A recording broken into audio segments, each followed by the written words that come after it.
ರಾಜ್ಯ ಸರ್ಕಾರದ ಎಲ್ಲ ನಿಗಮಗಳಲ್ಲಿ ಆಶ್ರಯ ಮನೆಗಳಿಗೆ ಏನು ಹಣವನ್ನು ಕೊಡ್ತಾರೆ,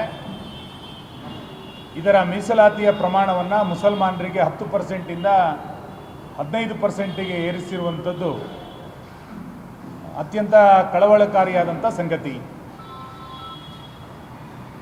ಯಾವುದೇ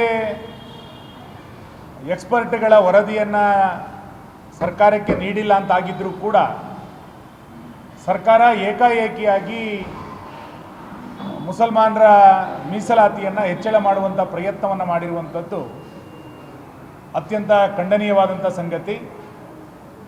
ಕಳೆದ 2 ವರ್ಷಗಳ ಅವಧಿಯಲ್ಲಿ ಈ ಸರ್ಕಾರ ಬಂದ ನಂತರ ಆಶ್ರಯ ಮನೆಗಳಿಗೆ ಹಣವನ್ನೇ ಕೊಡಲಿಲ್ಲ. 3ನೇ ವರ್ಷಕ್ಕೆ ಕಾಲಿಡ್ತಾ ಇರುವಂಥ ಸಂದರ್ಭದಲ್ಲಿ ಹಣ ಬಿಡುಗಡೆ ಮಾಡಲಿಕ್ಕಿಂತ ಮುಂಚೆನೇ ಮುಸಲ್ಮಾನರಿಗೆ ಆದ್ಯತೆಯನ್ನು ತೆಗೆದುಕೊಂಡಿರುವಂಥದ್ದು ಉಳಿದ ಸಮುದಾಯಗಳು ನಮಗೆ ಲೆಕ್ಕಕ್ಕಿಲ್ಲ ಅನ್ನುವಷ್ಟರ ಮಟ್ಟಿಗೆ ಈ ಸರ್ಕಾರದ ವರ್ತನೆಗಳು ಇವತ್ತು ಕಂಡು ಬರ್ತಾ ಇದೆ. ಕಳೆದ ಬಾರಿಯ ಅಧಿವೇಶನದಲ್ಲಿ ಗುತ್ತಿಗೆನಲ್ಲಿ ಮುಸಲ್ಮಾನರಿಗೆ ಮೀಸಲಾತಿಯನ್ನು ನಿರ್ಣಯ ತೆಗೆದುಕೊಂಡಂಥ ಒಂದು ಸಂವಿಧಾನ ವಿರೋಧಿ ನಡೆಯನ್ನು ಸರ್ಕಾರ ತೆಗೆದುಕೊಂಡಿತ್ತು. ಅದಕ್ಕಿನ್ನೂ ರಾಜ್ಯಪಾಲರು ಅನುಮೋದನೆಯನ್ನು ಕೊಡಲಿಲ್ಲ, ರಾಷ್ಟ್ರಪತಿಯರ ಅಂಗಳದಲ್ಲಿದೆ.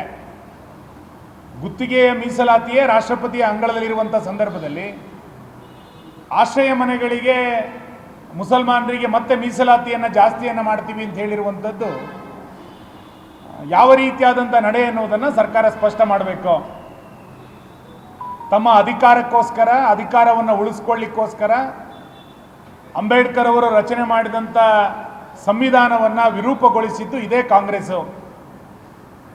ಇವತ್ತು ಮುಸಲ್ಮಾನರ ತುಷ್ಟೀಕರಣಕ್ಕೋಸ್ಕರ ಮೀಸಲಾತಿಯನ್ನು ಕೂಡ ದುರುಪಯೋಗ ಮಾಡಿಕೊಳ್ತಾ ಇರುವಂಥದ್ದು ಕೂಡ ಇದೇ ಕಾಂಗ್ರೆಸ್ಸು.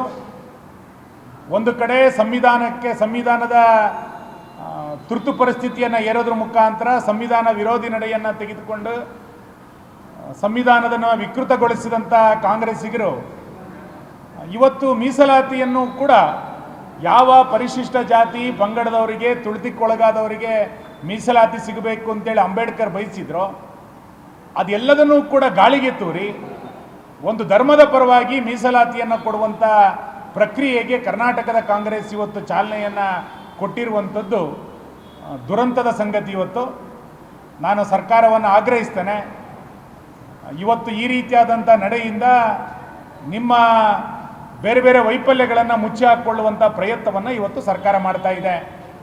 10 ವೈಫಲ್ಯಗಳಿಂದ ಸರ್ಕಾರ ಬಳಲ್ತಾ ಇರುವಂಥ ಸಂದರ್ಭದಲ್ಲಿ ಇಂಥ ರೀತಿಯಾದಂಥ ನಿರ್ಣಯಗಳು ಇನ್ನೊಂದು ರೀತಿಯಾದಂಥ ಚರ್ಚೆಗಳನ್ನು ಹುಟ್ಟಾಕಬೇಕು, ಮುಸಲ್ಮಾನರನ್ನು ತುಷ್ಟೀಕರಿಸಬೇಕು ಅನ್ನುವಂಥ ಪ್ರಯತ್ನ ಸರಿಯಲ್ಲ. ನಮಗಿವತ್ತು ಒಟ್ಟಾರೆ ಸರ್ಕಾರದ ನಡೆಯನ್ನು ನೋಡಿದಾಗ ಬಜೆಟ್ನಲ್ಲಿ ಮುಸಲ್ಮಾನರಿಗೆ 1,000 ಕೋಟಿಯನ್ನು ತೆಗೆದಿಟ್ಟಿದ್ದು, ಗುತ್ತಿಗೆನಲ್ಲಿ ಮುಸಲ್ಮಾನರಿಗೆ ಮೀಸಲಾತಿಯನ್ನು ಮಾಡ್ತಾ ಇರುವಂಥದ್ದು, ಇವತ್ತು ಆಶ್ರಯ ಮನೆಗಳಿಗೆ ಮೀಸಲಾತಿಯನ್ನು ಕೊಡ್ತಾ ಇರುವಂಥದ್ದು, ಇನ್ನೆಲ್ಲ ಒಂದು ಕಡೆ ಹಿಂದೂ ಕಾರ್ಯಕರ್ತರನ್ನ ಟಾರ್ಗೆಟ್ ಮಾಡ್ತಾ ಇರೋದು, ಇವೆಲ್ಲವನ್ನು ಕೂಡ ನೋಡಿದಾಗ ಈ ಸರ್ಕಾರವನ್ನು ಯಾವುದೋ ಮಂತ್ರಿಮಂಡಲ ನಡೆಸ್ತಾ ಇದೆ ಅಂತ ಅನ್ಸೋದಿಲ್ಲ. ಬದಲಾಗಿ ಇನ್ಯಾವುದೋ ರಾಜ್ಯದ ಮೌಲ್ವಿಗಳ ಸಲಹೆಯನ್ನು ಇಟ್ಟುಕೊಂಡು ಈ ಸರ್ಕಾರ ಆಡಳಿತವನ್ನು ನಡೆಸ್ತಾ ಇದೆ ಎನ್ನುವಷ್ಟರ ಮಟ್ಟಿಗೆ ಅನುಮಾನಗಳು ಇವತ್ತು ನಿರ್ಮಾಣ ಆಗ್ತಾ ಇದೆ. ನಾವು ಈ ನಡೆಯನ್ನು ವಿರೋಧಿಸ್ತೇವೆ. ಯಾವುದೇ ಕಾರಣಕ್ಕೂ ಬಡವರಿಗಿರುವಂಥ ಮೀಸಲಾತಿಯನ್ನು ಅಂಬೇಡ್ಕರ್ ನಿಗಮ, ವಾಲ್ಮೀಕಿ ನಿಗಮ, ಬೇರೆ ಬೇರೆ ನಿಗಮಗಳಲ್ಲಿರುವಂಥ ತುಳಿತಕ್ಕೊಳಗಾದವರಿಗೆ ಯಾರು ಕಷ್ಟದಲ್ಲಿದ್ದಾರೆ, ಆರ್ಥಿಕ ಸಂಕಷ್ಟದಲ್ಲಿದ್ದಾರೆ, ಅಂಥವರಿಗೆ ಈ ಮನೆಯನ್ನು ಕೊಡಬೇಕೇ ವಿನ ಮುಸಲ್ಮಾನರಿಗೆ ಏರಿಸುವಂಥ ಪ್ರಯತ್ನವನ್ನು ಮಾಡಬಾರ್ದು. ಇನ್ನೂ ಒಂದು ಹೆಜ್ಜೆ ಸರ್ಕಾರದ ಜನಪರ ಕಾಳಜಿ ಇದ್ದಿದ್ರೆ ಈ ಆಶ್ರಯ ಮನೆ ಕೊಡ್ತಾ ಇದ್ದಂಥ 1,20,000 ರೂಪಾಯಿ ಹಣವನ್ನು ಹೆಚ್ಚು ಮಾಡ್ಬೋದಾಗಿತ್ತು. ನಿಜವಾದಂಥ ಕಳಕಳಿ ಇದ್ದಿದ್ರೆ ಅದನ್ನು ಮಾಡುವಂಥ ಪ್ರಯತ್ನವನ್ನು ಸರ್ಕಾರ ಮಾಡೋದಿಲ್ಲ. ಬದಲಾಗಿ ಇನ್ಯಾವುದೋ ಮುಸಲ್ಮಾನರನ್ನು ಓಲೈಸುವಂಥ ಪ್ರಯತ್ನವನ್ನು ಮಾಡ್ತಾ ಇದೆ. ಕಾಂತರಾಜು ವರದಿಯನ್ನು ಅನುಷ್ಠಾನಗೊಳಿಸಲಿಕ್ಕೆ 10 ವರ್ಷ ತೆಗೆದುಕೊಂಡಂಥ ಸಿದ್ದರಾಮಯ್ಯ ಈಗ ತರಾತುರಿಯಲ್ಲಿ ಈ ರೀತಿಯಾದ ನಿರ್ಣಯಗಳನ್ನು ತೆಗೆದುಕೊಳ್ತಾ ಇರೋದು ನೋಡಿದರೆ ಇವರ ಬದ್ಧತೆ ಹಿಂದುಳಿದ ವರ್ಗದವರ ಪರವಾಗಿಲ್ಲ, SC ST ಅವರ ಪರವಾಗಿ ಇವರ ಬದ್ಧತೆ ಇಲ್ಲ, ಕೇವಲ ಮುಸಲ್ಮಾನರ ಬಗ್ಗೆ ಮಾತ್ರ ಈ ಸರ್ಕಾರಕ್ಕೆ ಬದ್ಧತೆ ಇದೆ ಅಂತ ಅನಿಸ್ತಾ ಇದೆ. ಇದನ್ನು ಯಾವುದೇ ಕಾರಣಕ್ಕೂ BJP ಒಪ್ಪೋದಿಲ್ಲ.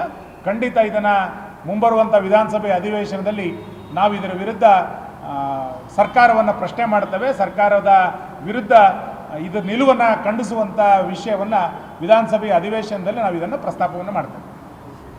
ಇನ್ನೊಂದು ಸರ್ ಪ್ರಿಯಾಂಕಾ ಆರೋಪ ಮಾಡಿದ್ದಾರೆ ಅಮೆರಿಕ ಪ್ರವಾಸಕ್ಕೆ ಕೇಂದ್ರ ಸರ್ಕಾರ ಅನುಮತಿಯನ್ನು ಕೊಟ್ಟಿಲ್ಲ ಅಂತ ಈಗ ಸುದ್ದಿಗೋಷ್ಠಿ ಮಾಡಿ ಕೇಂದ್ರ ಸರ್ಕಾರ ಗೊತ್ತಿಲ್ಲ ಯಾವ ಹಿನ್ನೆಲೆಯಲ್ಲಿ ಇದನ್ನು ಕೇಂದ್ರ ಸರ್ಕಾರ ತೆಗೆದುಕೊಂಡಿದೆ ಅಂತೇಳಿ. ಅದರ ಪೂರ್ತಿ ವಿವರಗಳನ್ನು ಬಂದ ನಂತರ ಇದರ ವಿಷಯವನ್ನು ಮಾತಾಡೋಣ. ಗ್ಯಾರಂಟಿ ನ್ಯೂಸ್, ಸುದ್ದಿ ಖಚಿತ, ನ್ಯಾಯ ನಿಶ್ಚಿತ.